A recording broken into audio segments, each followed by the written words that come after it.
रहो रे नौके चला हो जैसे बसवन एला वैसे नौके चला हो कोई नहीं रह जाई वैसे नहीं हमारा घोसिया सोच तो गिर जाइब नु सोच खड़ा कराब हमारा घोसिया के गाढ़ल का देही हां चल अरे दादा जल्दी जैसे बसवन वेला वैसे सीधा खड़ा रहो ए अब हम पैदल जाए हड़ा बड़ कनिया चले हरा जोता के जामला हड़ा बड़ कनिया चले हरा जोता के जाम डगरनी भइले रही हो हमर बाबू चले बाबू साहब के जामल धीरे धीरे हमर बाबू चले बाबू साहब के जामल हड़ा बड़ कनिया चले गाजा पिएगा के जान कनिया चले देशा घुमाना के जामल ऐसन संकट धीरे धीरे हमारा बाबू चले बाबू साहब के जामल है अरे उतर कन्या बाजो ना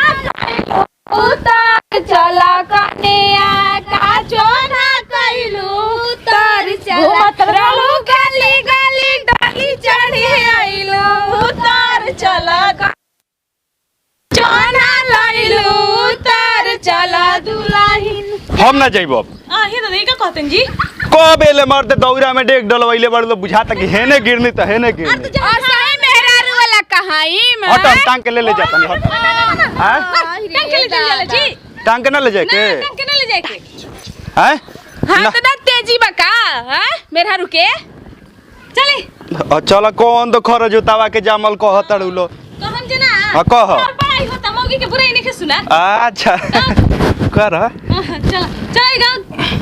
नाव के चलाए दुल्हन नाव के चलो जैसे बसवन वेला वैसे नाव के चलो दीदी कैसे अरे हमारा नहीं हर के हल्का देहिया नहीं के नहीं हमारा नहीं हर के खिलाड़ी देहिया नहीं के नाव के हटा ना देहिया अरे भारी भी अरे पैसा तो रुक धो लेबे तो दे के जाई अरे ले देला गिर जाई भो जानू छोट रहिया ना जानू बड़ हो अरे हो चले रहिया पड़े देना साली के छोरा का हो दे हो फट फट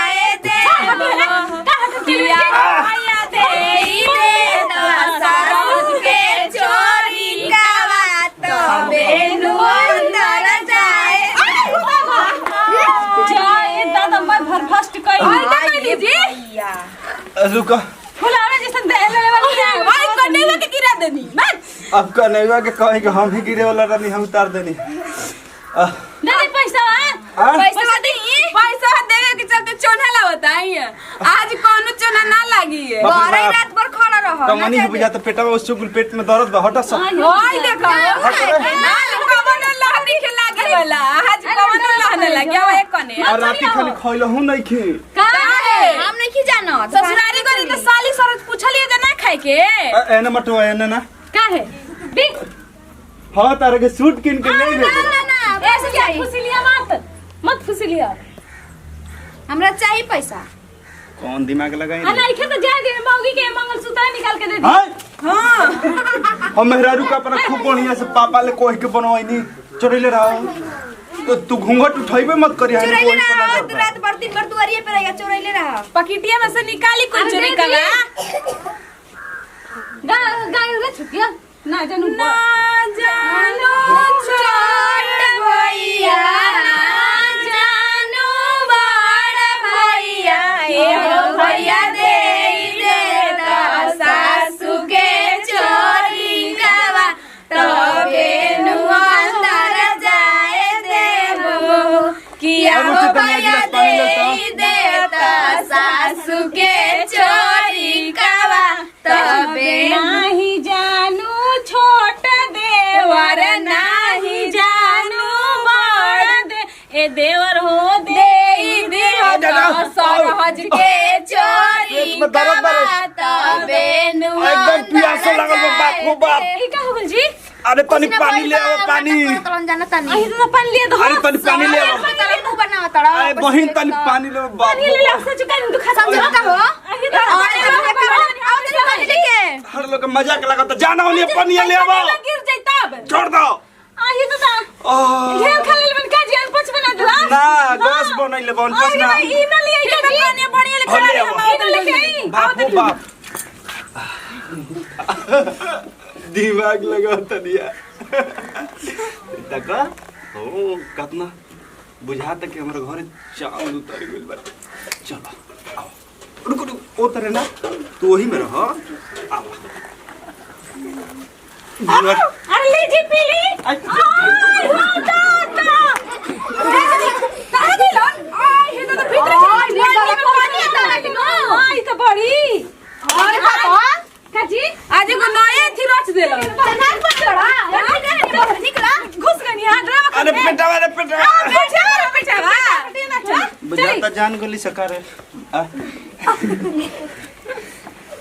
और रुक रुक रुक अबे आ जा रे। चलिए भाई चलिए ठेंगा बड़ खल्ला एक बारी से रही ठीक बा जाल जल 100 रुपया रहा और का रहा मोर के धोइले रही और कागज रहा। अब चला है ना नजर के सामने जी ए पार्टनर जा रहा है।